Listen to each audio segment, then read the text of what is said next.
Hey everybody, my name is Matt Pierce. I'm the Learning and Video Ambassador for TechSmith Corporation. So glad that you're here with us today watching or listening to our episode. We've got a great show today. We're going to be talking about the business of learning. So, it's one thing to think about like, oh, we're making videos, we're making images, but all those things that we're doing have a purpose. And our guest today is going to help us to learn a little bit more about the business of learning, why that is so important to understand, especially if you're not a business person in terms of finance and all other things. So let me go ahead and jump in and introduce our guest today. Ajay is a fellow of the Certified Professional Accountants and a Certified Training and Development Professional, or some of us know that as CTDP. Ajay, with his partner Teresa Kirkwood, published 3 books with her recently titled The Trainer's Balance Scorecard, a complete resource for linking, learning, and growth to organizational strategy. Under his leadership, Training Magazine awarded Central Knowledge their Technology in Action Learning Management Project of the Year for success with Apple. He's an award-winning writer, twice winning the prestigious TrainingIndustry.com Readership and Editors Award. eLearning Magazine recognized Ajay as their 2016 Learning Champion and Thought Leader. The World Training Development Congress named Ajay their 2017 Distinguished Trainer. He's also a leading expert contributor to eLearningIndustry.com.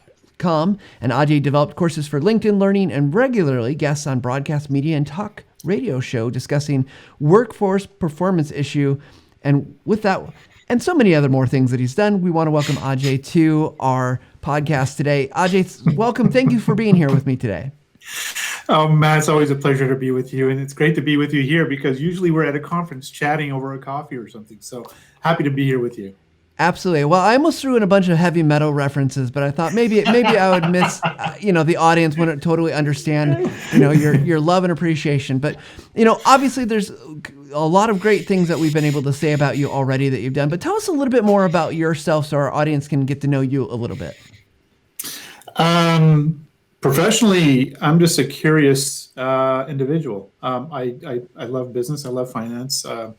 As you said in my intro, I'm a certified professional accountant in Canada, and it's just the business side has always been a natural attraction for me. So but also learning. The learning part was also something that I would say I'm a self-described learner. I love to learn, and my wife, who's a big admirer of YouTube, you Matt, she says I have this wealth of useless knowledge in my head, and I just love learning. So I tried to parlay those two things in one area, and about 20 plus years ago, I decided to look at the business side of how we put knowledge in people's head and how it impacts the performance of organizations. And essentially, that's my specialty is workforce performance and how to connect that to business outcomes. And so hopefully, I can share some small insights to that today with you. Yeah, so let's step back kind of high level, because I'm guessing there's a lot of people who they hear some of these terms and they're all like, they just kind of freak out like, I don't know anything about what you're saying. But help us understand, why is understanding business, kind of some of those concepts of business and what even that means, so fundamental for anyone that's in our organization, but especially for learning professionals? Well, so let's start with the fundamental thing. The first thing that I want to share with people is that learning and knowledge within an organization is probably in the top 5 preoccupations of your business leaders. So if you think you're not relevant in the organization, I want to share some news with you. You are very relevant in the organization and some of the biggest worry among your business leaders. Number one. So let's go back to your question, Matt. Based on that fact, they want to know from any function that supports the business, they want to know how what you're going to do is going to contribute to improving the performance of the organization. Now, naturally, what we take away, when I say we, the global we, the general we take away in learning that means we have to show some financial success. And that's not the case. And so you are the subject experts in learning, but you need to prove to the business leaders that your function is contributing to the business output in some fashion. And that applies to any support function. So I always like to say, and you've heard me say this before, Matt, L&D is a business within a business to improve business results. And so we can't forget that our root, doesn't matter what technologies we use, what fancy videos we put on screen, what type of courses we develop, all of those things need to function and show value for the organization, moving it forward into the objectives and direction it needs to go. No, I love this because I think it's the reality is I've heard what you said before. People say, well, they don't value what we do, or we don't, they're not seeing the efforts that we're putting forth as a training department as something that is worthwhile. So I love that you've brought it back to that kind of notion, right? Like you're a business within a business, but you have to understand. And how much of this do you think is maybe a training issue that, like, as learning development professionals, or, if I'm a technical writer, I don't understand the business part of it because, I didn't get a business degree. Or is it a language issue? Is it like almost a vocabulary challenge? It's probably a little bit of both. So first, I want people to understand, people, when I come across, and sometimes I come across quite brash, but it's more of the tough love in me that I want to show L&D, I want to make sure L&D succeeds. And so with that, I come across in that sort of tough love aspect. What comes across to people is that I expect them to be business/financial experts, and that's in no means what I want them to be. Number one, you are a subject expert in L&D, so respect that. That's why you were hired. However, you need to have some literacy. So go back to your question, Matt. One is literacy is you need to understand the business function. You don't need to be an expert in it. You just need to know how the parts work together and fit together, because there are other experts in the organization to help you do that. There's the IT people, there's the finance people, and so forth, that you should partner with to get their subject expertise to help you build a better case. The second side of the equation is that's the literacy, but the second side is the language. We tend to use terms sometimes that are either misleading or inappropriate with business leaders. And when I say inappropriate, I don't mean that they're bad. It's just, it doesn't mean what you think it means to them. And so some of the examples in recent years that we've heard are things like return on investment, or ROI, or return on expectations, ROE. These type of things are great within, well, I wouldn't even say they're great, but within our context of our conversation within L&D, they mean one thing. But then when you share it with a formally educated business professional, like a CEO or CEO or anybody in a business function, they're ingrained with certain terminologies, and they mean certain things that we will never change, and we need to respect that. So it's all about, let me step back for a second, Matt. If you go to another country, right? I think we were just talking about your son who was in Mexico, right? I'm sure he picked up some language skills to go to Mexico to be able to converse with the people there and try to use the right terms to make sure they understand him appropriately. Now, he may not be fluent, but he was able to get by probably. And it's the same thing for us. We need to, when we're going out of our boundaries in our L&D field, we need to go into that new country, which is the business side, and communicate in a way they understand, not what we want to try to make them understand. I don't know if you see the subtle difference, and that's really the big deal here. That makes perfect sense. And so I'm wondering, okay, that makes total sense to me. Like, you got to learn the language they're using. Yeah. Make sure you're using the same words in the same way. I just recently had a conversation with some individuals in another organization. It was refreshing that we used the same terminology around some business terms, and it was great because it made sure that we were able to communicate clearly. So with that, though, I'm wondering, like you mentioned, there's other people in the organization there that can help you with that. So if I'm in this position and it feels like I'm already being an expert in my craft or my field of learning and development or technical writing or whatever it is I'm doing, how do I go about getting that without trying to become an expert? Is there a good way to go about gaining that knowledge? So, we in L&D, just like any other support function, are required to build certain initiatives, right? And whether that be initiatives where the primary initiative is to build some sort of knowledge, delivery system, let's call it that, where we get knowledge into people's head that they can apply it. Okay, so now there's several ways we can do this, right? There's a myriad of ways we can do this. We can do it, a standard instructor-led training session, to e-learning concepts, to blend, whatever it is that you want to come up with, you can come up with it.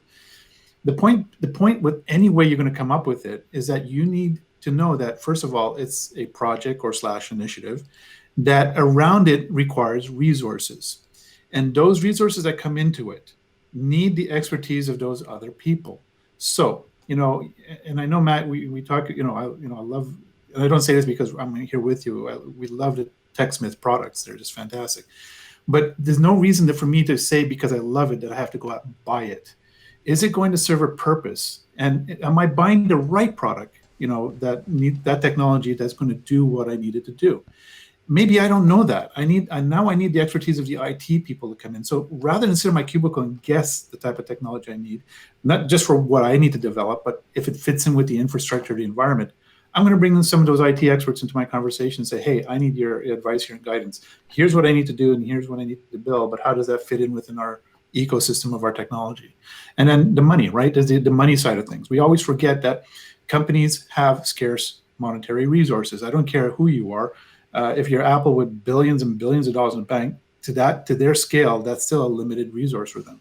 So they have to make choices that are going to add significant value to your organization and allocate that money. So then when you're building this, you have to build a case that proves the fact that you're going to drive value, and then for the money you're asking for. So bring in the finance people to talk to you about that. And so it's about total communication and working within, being that cog in the wheel that's actually working with the other cogs in the wheels is what I'm trying to say. And I don't know if I'm going too deep or not deep enough. Please let me know, Matt. I mean, that's, I don't want to go too far into the weeds here. That's the thing. Yeah, no, I think this is really great. And as you're saying these things, the things that I'm thinking about is like, okay, so I feel like, one, you can't be on an island. You've got to start talking to these other players and not just assuming that not assuming they're against you, but that they're going to want to work with you. But it also seems like going and taking some time to spend with those other groups and ask them the questions and be okay. It's almost like you need to be okay saying that I don't know this. I'm not an expert in this area. Please explain it to me. Because I feel like sometimes, and I feel like that's hard to do for a lot of people, to say like, I don't know what you mean when you say, but should it be our role to do that? I mean, we're the ones promoting learning, right? I mean, learning implies that we don't know. I mean, that's the term learning means you're learning something you don't know. So why are we being so, I mean, I'm being generalistic, Matt. I don't want to bundle everybody in the same bucket here. But in general, why are we so afraid to ask these questions when we're supposed to be learning as, we're supposed to practice what we preach. We're supposed to learn from the thing. And it's not just to the functions either, by the way. It's not just going to the IT or finance or the admin or whatever to help you build this initiative. It's all, to your point, Matt, it's also going to the department. Like, stop sitting in your cubicle or your office assuming that you know what the problem is and to solve. Maybe first, let's work with the obvious. Maybe it's not a training problem. It's a reflex from a manager that says, hey, they don't know this, so we're going to go to training and get them trained on it. Well, push back. You're the subject expert. Maybe you do your needs assessment and you realize, no, it's not a training problem. It's an operational issue. And push back. Don't be afraid to do that. That's where your value lies. Or if it is a training problem, don't assume that because Matt doesn't know this topic, that we got to train Matt in this topic and he can become better. Maybe it's a lot deeper than that. That's what your needs assessment. Become their therapist. Sit down and learn about their business. I mean, no, seriously, you laugh, Matt, but I say that now more and more. It's like you have to become that department's therapist. And what I want people to, and this is where I get a little passionate, so my apologies in advance to the audience. But, when you buy a product, okay, I'm going to work with an analogy. I love analogies and I love acronyms. So you buy a product. It doesn't work out the way you thought it would work out. So you go back to the store and you get your money back, right? So because you feel that, it didn't work out the way you want, so it doesn't have any value to you. Well, guess what? Those people wanting that training from you, that asked for those initiatives that you helped develop to solve whatever problem they had, if they're not satisfied, guess what? They're the ones who are paying for it. Your budget is coming from their budget. They're paying for this, and they don't do this, but they have every right to go back up to you and say, "It didn't work. Fix it, because your solution did not work because you didn't talk to us. You didn't dig deep enough." So this is where that tough love comes out. I want them to be successful, but don't be afraid to get out of the cubicle. Listen, Matt, I use this quick example. A CEO called me once from a major company here in Montreal. I'm in Ottawa, but in Montreal. And he said to me, you gotta talk to the training and development department. They just don't get what's going on here. So, okay, walked in.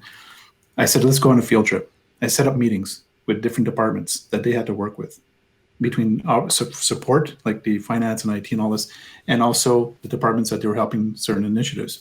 I said, we're going to sit there, we're going to shut our mouths, and we're just going to ask them questions. And we're just going to be that therapist, right? Think about sitting on the couch and listening to the patient.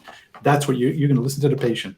And, that's what we have to do more of. And that's our expertise. We need to learn. And then once we learn and get to the root cause, we can build more substantial value for the organization.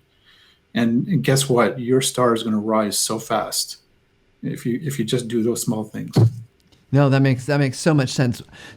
As we were preparing for this conversation, one thing that you said that really stood out to me that I thought was really interesting, and I'd love to hear more of your thoughts is, and I wrote it down, so I'm going to look at it here real quick. It said, leaders don't want to say no, but they want justification for why they can say yes.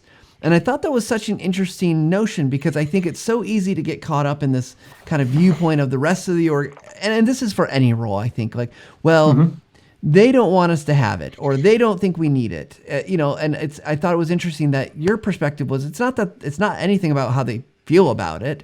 It's not that they're against it. It's that they have someone that's dealing with the money, the finances, is saying, I need a good reason to say yes. You have to convince me that this is actually going to be financially responsible, not just you're doing it on a whim, which I'm sure I have probably made that mistake before. Look, I'm not saying business leaders are not, are perfect. I mean, but at the end of the day, they're running the show, and they have some key objectives to adhere to. And whether it be a major public organization or a small organization, it doesn't matter. These business leaders in those positions have some objectives and pressure points and performance expectations. So they need to solve this problem. So going back that they don't want to say no is a key thing here. They really don't want to say no, but they're going to say no to things that they believe is not going to add any value, because they have limited resources, people, time, and money. Those are the key resources that we talk about in finance world. And so there's a give and take between these resources. And if you can't show how that's going to, help them use those resources and make them better, that's an issue. Now, I always tell people that when business leaders come across negative, you can't just accept for what they say. I know this is a strange thing I'm about to say here, but no doesn't really mean no. I know that comes across terrible in the we movement or whatever, but no, in this case, no doesn't really mean no. It means give me more, tell me why, show me how.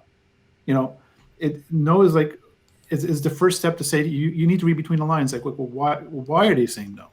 And get into and they never really say no. They'll say questions like this. They'll say, I don't see where you're going with this, or I'm not sure where I see the value, or why should we spend the money in this area? All those kind of negative questions that we take as really negative, as them pushing back and saying we don't want training, is not really them saying no to training. It's more like, yes, we do, but please prove it to me. Please talk to me in a language I understand. Please show me that you're going to solve my pain issues, right? And that's really what they're trying to say. That's where the yes is buried in there. And, fortunately, I don't know how to look at this. I always say fortunately, unfortunately, but I get to work with a lot of leading progressive thinking, I should say, organizations. And maybe that makes me a little soft, because I walk in there and I say, a lot of times I've said, you don't need me. You're doing things right. No, we need to do more of the right. And I say, well, it's the ones that are not doing the right things that need me. That's where I should be, right?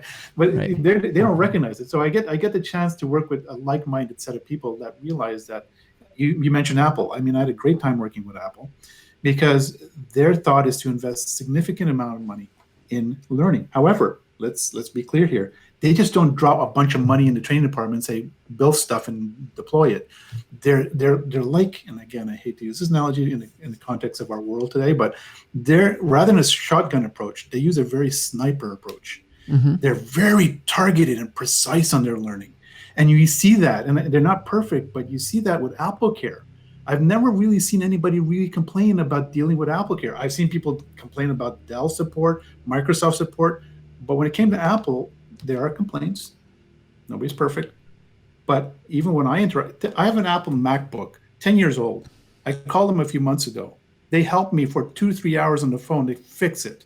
I had to remind the guy on the other phone. I said, it's 10 years old. He goes, yeah, no worries, we'll fix it. But that speaks to the culture, that speaks to the knowledge. And when he didn't know something, he was gone out to learn it. That means they have the learning infrastructure behind the scenes to do it. So what I'm trying to say here, you can see that learning is not that shining object on a hill that has to be recognized. It is something that is embedded in the culture, within the environment, that is invisible. It's something that they take for granted, but it's always there. And so that's the value learning has to provide within the business.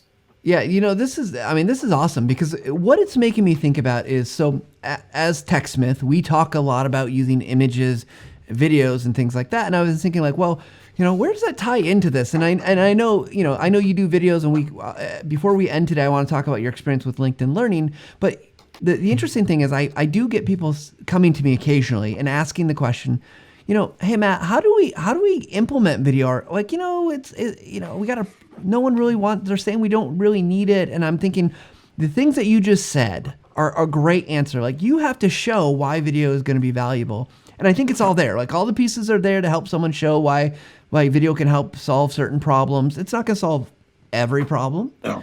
But it's going to solve certain, you can definitely use it in a lot of situations to solve certain situations. And same with images, right? Like, and I don't mean to monologue here because you're my guest, but I'm thinking about, we have a study about the value of visuals, and the researchers that we worked with set it up so you could see actually productivity improvements if people were to start using visuals in their everyday communications, like their emails, right? And it worked out to be something like, kind of what seems ridiculous, is like 6 or 7 minutes a day.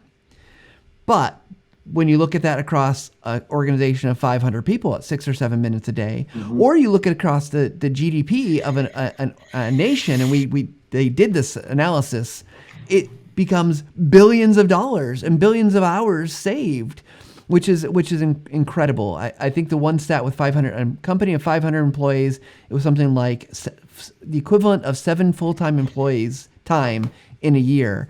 So yeah, what you've said has been fantastic about, like, get to that.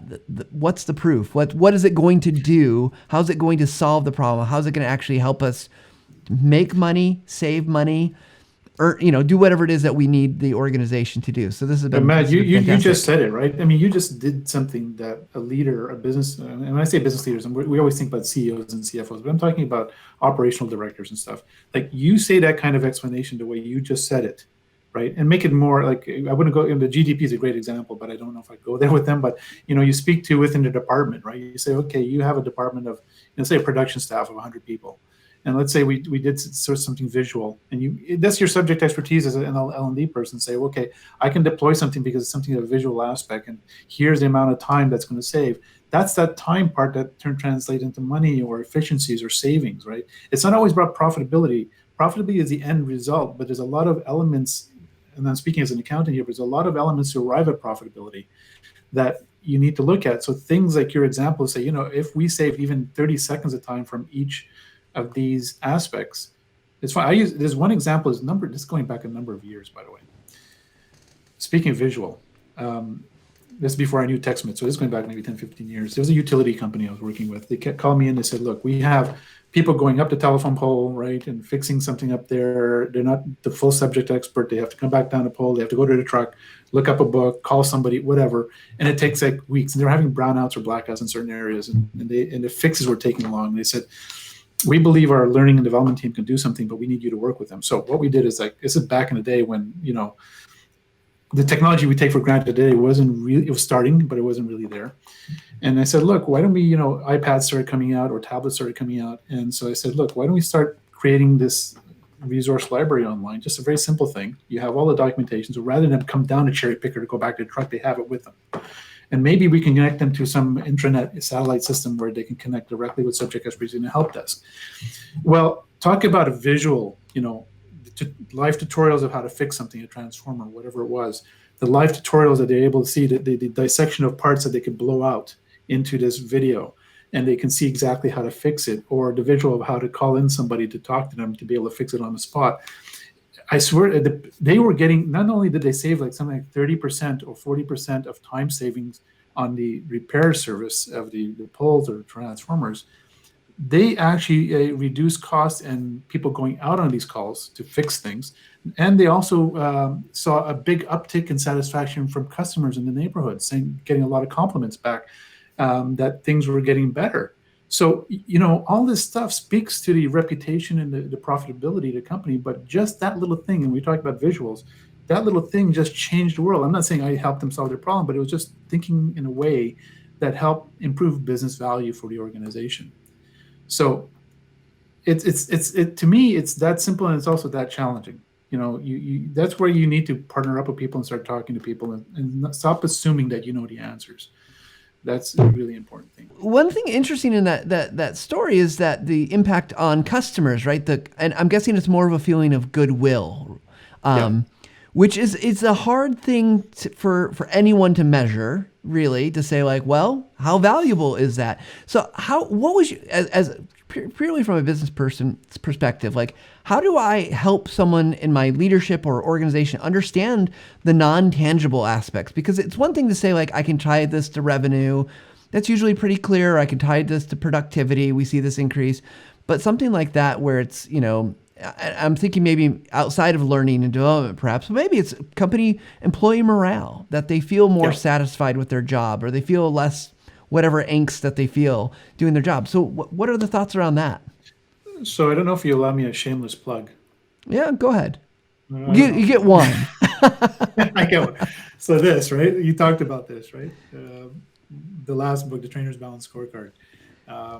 This book, and I'm very proud of it because it speaks to the performance management framework within organizations. And to your point, Matt, a lot of these metrics, the key performance metrics, the KPIs we talked about that business leaders look at, more and more business leaders are not looking at there was a time when they would look just at the financials, 30, 40, 50 years back, or focus more on the financials. But today, competition is so fierce. And it's not just about the financials. They look at what they call leading indicators. And a lot of these leading indicators, a lot of these key performance leading indicators are what we call non-tangible, very soft. Things like the goodwill, customer satisfaction, all this kind of stuff is very hard to measure. But they can make some sort of causal correlation to the output based on how well they're leading in these metrics. And now you see this a lot in organization. You see these, let's work with some goodwill. Like I'm a big fan of Starbucks. Okay. I don't have any shares in Starbucks. Actually, I do have shares in Starbucks. Sorry. Okay. Full disclosure. I love Starbucks to death. And I know some people don't, but hey, but you got to admit, to me, I'm blown away. Here's the leading indicators. We talk about the softer performance metrics. People take Starbucks for granted. I never do. No matter where I go in the world and I walk into a Starbucks, am I frozen? There we go. I walk into a Starbucks, right? Each time I'm just a plain, cream in my coffee kind of guy, and that's it.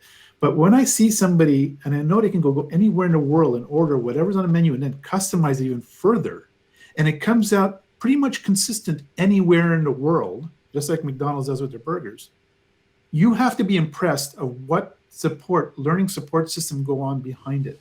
Because while McDonald's is a very mechanistic kind of process, took the supply chain kind of thing into food, Starbucks did the same thing, but you got to think about the skill set we have to put into a barista's head, that person behind there, to be able to make those coffees. Because is somewhat mechanical, there is somewhat of an art to it as well. And so for Starbucks to be able to transfer that from a learning perspective into that head of that barista, to be able to deliver you the coffee and make me happy every single time, whether I'm in Dallas, whether I'm in Montreal, whether I'm in Paris, that coffee is the same every single time, blows my mind, because that leading metric drives Starbucks success. That knowledge, that satisfaction, all those soft goodwill stuff that you're talking about, while there is no direct tangible correlation back, they know the more they do this, the better they become and the more money they make. So you will never find, and I hate when L&D people say to me, give me that, give me the magic beans and I'll grow and give me, whatever. Give me that solution, that magic pill, or plug in the matrix. No, it doesn't work that way. You just have to move in the right direction, right things that help people become better. And when that engagement happens, like in Starbucks example, or in Toyota is famous for their quality metrics, right? We all know Toyota. I mean, I'm not a fan of Toyota cars. I think they're great cars, by the way, so I don't want to slight anybody here, but I think they're boring as heck. I mean, I'm a car guy, so I like exciting cars, but I won't fault them for this. First thing when you think about quality in cars, the first name that comes to mind is Toyota, nobody else, right? Everybody, it's a distant second. But that speaks that they have what they call a lean learning methodology that, Matt, you probably heard me speak about. I never invented it, but it's lean manufacturing, but they don't talk about the learning that takes place embedded in that lean process. And that's what keeps them that Kaizen, that continuous improvement process, that learning. So all those intangible performance metrics that we're talking about are leading metrics, and people know, the leaders know that if we do right by those metrics, the results will fulfill themselves, the financial results. And I know I didn't answer you concretely here, and I don't think No, I'll be able to, but it's it's really great. It's interesting. So, because I think the thing that you said, and I just to sum this up, is that it matters, right? Those yeah. intangible matters. We have to be able to start to understand what they are. It sounds like, and help our business leaders understand why those are valuable, whether it's employee morale or if they don't understand that already. But so I definitely see that as So something can I add to cool. that though? But because it's so, Matt, how would you feel if you were when you were in school and the teacher gave you the answers before a test? What would you say? I'd be like, yes, this is great. Yes, but you didn't exactly know what the questions were going to be. There's a Okay. challenge, Now, right? but it doesn't matter. You still know the answers, right? So it's a bit of reverse here. We in the performance framework. Every organization, a good organization, has a performance framework, and it's not run by us. It's run by the business leaders. In that performance framework, it's brought, and I don't want to go too far in the weeds here, but it's brought down into a very granular level to each department, to each function. And in these performance matrix, what we call cascading, and you can read it in my book, but pick up things by Kaplan and Norton about the balanced scorecard and stuff like that. You can read all about it, and I write about it in all my articles. But each of these key performance indicators are tied into the overall objective of the organization, which is the mission. Now, you trace this. These are the pain points. These are the answers to the test. The metrics are there. If you go to an operational director, let's say, I'm going to use a very simple example.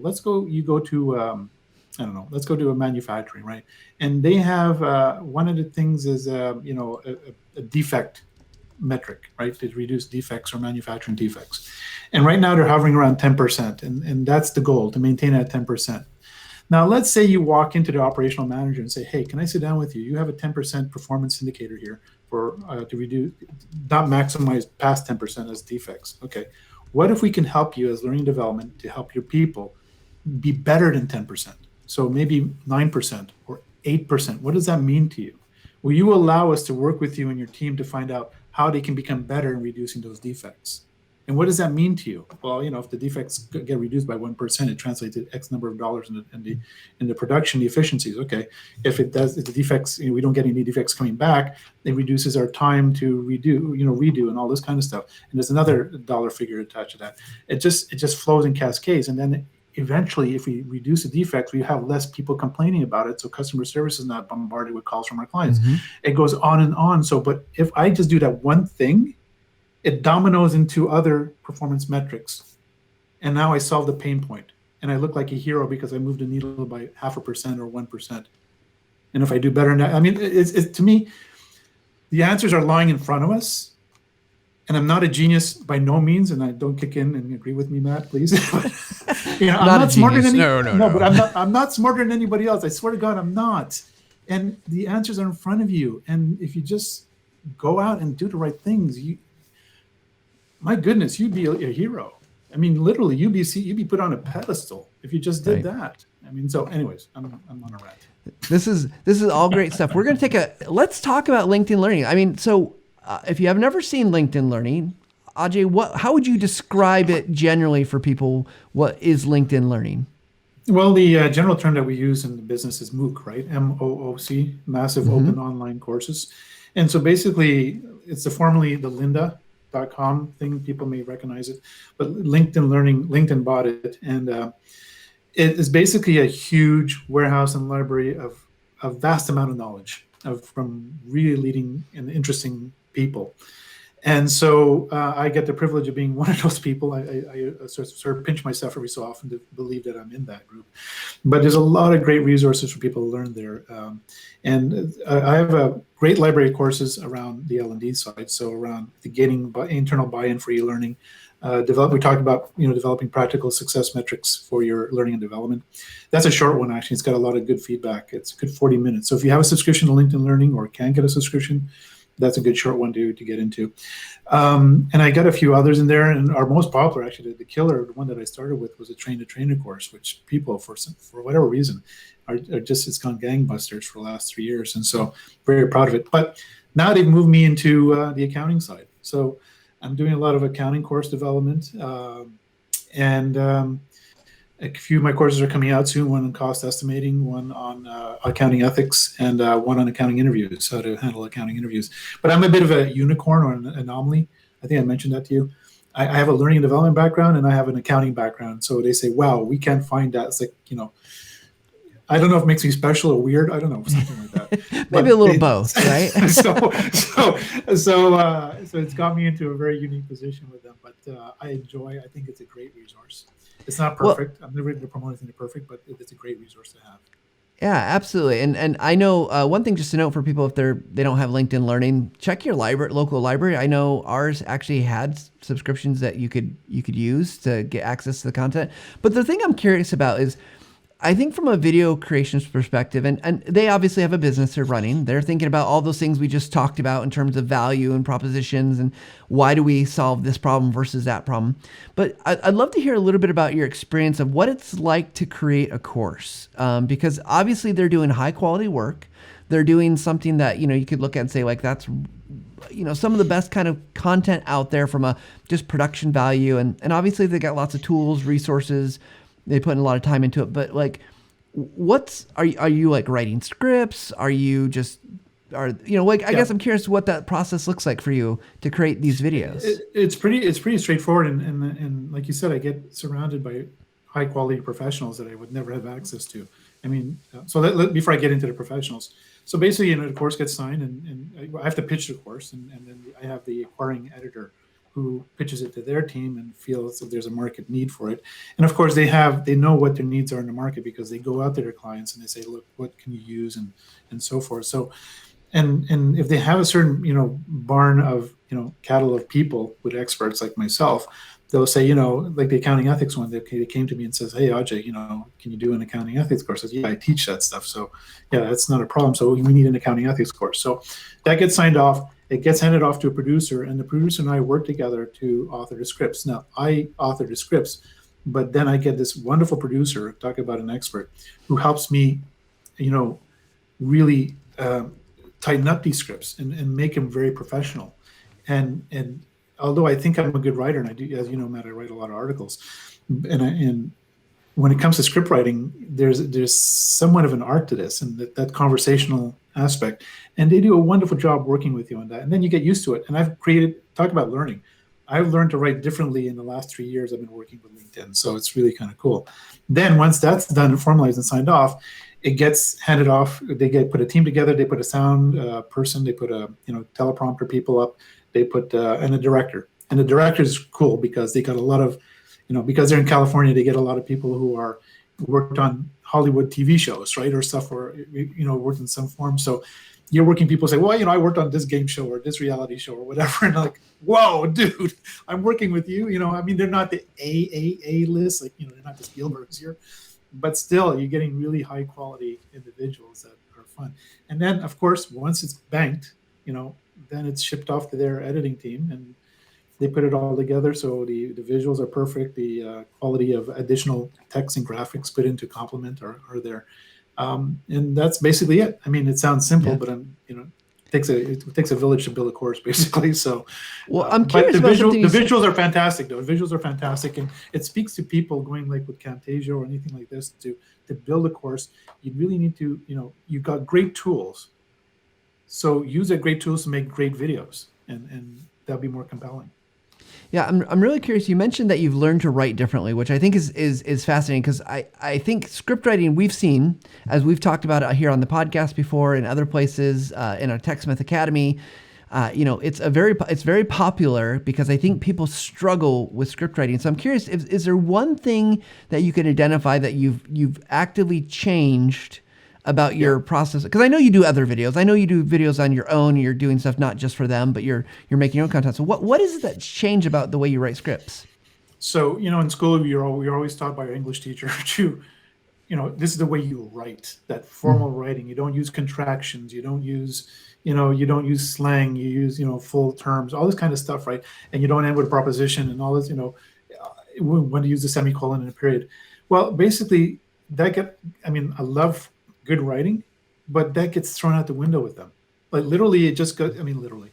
those rule sets just get put aside, and they say, write the way you're talking to me. Like right now, if I'm talking to you like this, hopefully there's some transcription service that can just take the text and put it into a script format, and that's the script basically. So you write that way, where you bring in contractions, you speak as if you're talking in a conversation.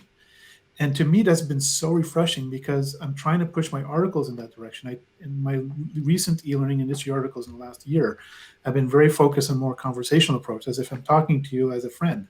And I think that's so refreshing that we don't have to follow the rules. And I'm not saying it's bad grammar or bad writing, but let's be honest, Matt, there's actually times you're going to hear me say in this courses things like gonna, instead of going to, gonna, Gonna. And they encourage that. I'm like, or, to that type of inflection. And I think that's really cool. And I think that really brings a closeness. Like, even if we're at a distance and I'm on a screen and you're watching me, it brings an informality between you and me, even though we're not together, that you can relate. And so I think that's really neat. That's the one change I think that really improved my writing over time. Well, I love this, because here's the thing. I kid you not, I was in grad school and I was taking a course about technical writing. I was getting my master's degree in instructional systems technology.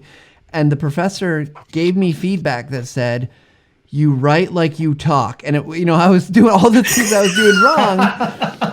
And it's actually, I think it's one thing that's really worked out well for me, because we have the same philosophy around our videos, right? Like, it should be natural language versus formal language. And I want to be clear for anyone listening that there's time to have formal language. There are times when you want to project that formality. But I love that's the thing, because I could see that, like, you're probably going to be everything's going to be in its right place, and it's going to be, you don't want it to sound crass. You don't want to sound like, you want it to be very professional, which is not bad. But when it comes across on camera, very formal can feel stiff. It can feel unfriendly. It can, and so I love that that's your takeaway from that writing. And the director encourages that, right? Even when we're live recording, the director even says, okay, no, let's stop there. Let's, it tells the producer, let's recraft that paragraph because it's not flowing properly. Let's make it a little more conversational. And he'll say to me, or she'll say to me, like, we're in a living room together. Just talk. I'm the camera, but you're talking to me like we're your friends. And it's really neat. It takes that fear away. And of course, you can imagine in a LinkedIn studio. I don't know if you've seen them, but they're almost like quasi Hollywood studios. They're big rooms, black with big spotlights and a lot of cameras and stuff. And so it's a little intimidating walking there, but they really make you feel at ease. So, and speaking, if you allow me, Matt, very quickly, talking about English. In high school, I had an English teacher, speaking of writing, and I would write basically crappy book reports. And she says, boy, please, she even said to me, I remember this vividly, and I wish I could find her today because I want to show her the 3 books I've written and all the articles I write, just out of spite. But she says, you would never be able to write, and you shouldn't write. And I'm like, okay, geez, that's really encouraging from a teacher. And then I had another English teacher in university who said to me, stop using all these adjectives or these adverbs and stuff like this. Like, don't say things like very, just drop the very and all this kind of stuff. And all LinkedIn is telling me, no, do it the way you talk, right? Just put, say, you get excited and say, yeah, I'm very successful, whatever, this type of stuff. So, put whatever's negativity somebody told you in the past aside and do what you think is right, period. Yeah, absolutely. And speak to your audience, right? Speak to your audience the way they speak. Speak to them the way they want to be spoken to. I think is great advice. By the way, there was one session you did on ATDTK. I think you did it, or you may have done it. People hate their own voice. That's another one. Yep. And everybody hates their own voice. I love the fact that you're getting people to acknowledge it. Everybody hates their own voice. And I know this leading voiceover expert in Canada. He does broadcast media. I mean, he does a lot of voiceover. And I had him coach me a few years back. And I said, Dave, I said, I hate my voice. He goes, dude, I hate my voice. I said, my God, Dave, you got the best voice on TV. He goes, the news comes on, it's your voiceover. You do a Subaru commercial, I hear your voiceover. Your voice is awesome. He goes, I hate my voice. Yeah. So one of the leading voiceover experts in Canada hates his own voice, but he says, no, everybody hates their voice. And he said that to me. And so thank you for sharing that, Matt. I appreciate it. Yeah, absolutely. We have a term for it now. I actually found there's research that's been done about this. It's called voice confrontation. Really? It's and if you're bilingual, because you're bilingual, right? Yeah. you're more likely to hate your voice and have that voice confrontation. Really? Like 63%, I'm probably misquoting the stat, but it's like 63% of bilingual speakers have more voice confrontation than like a single language speaker.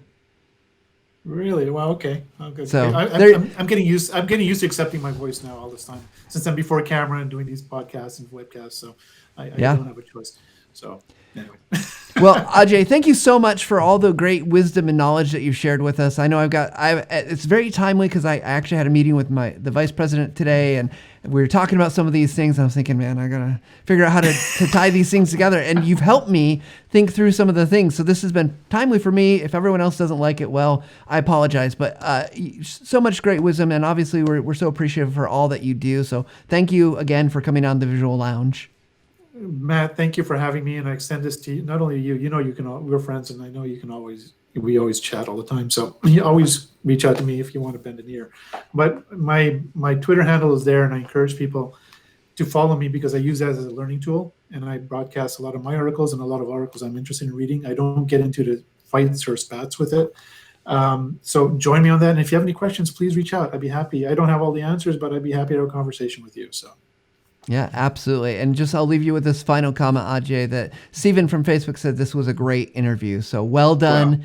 Yeah. So we'll leave on that note. But everybody, thank you so much. Go check out Ajay's stuff. Like, he's got books, he's got articles, he's easy to find wherever you might be on the internet. Thank you, everybody, again for tuning in. Thank you for listening to podcasts. If you have a moment and you're so inclined, we'd love to have you go out to your favorite podcast platform and just give us a rating and review. We'd love to hear what you have to say. Give us feedback. You can always email us at thevisuallounge@techsmith.com. Thanks, everybody. We hope you have another great week and you're successful in whatever you're doing in leveling up your skills. Until next time.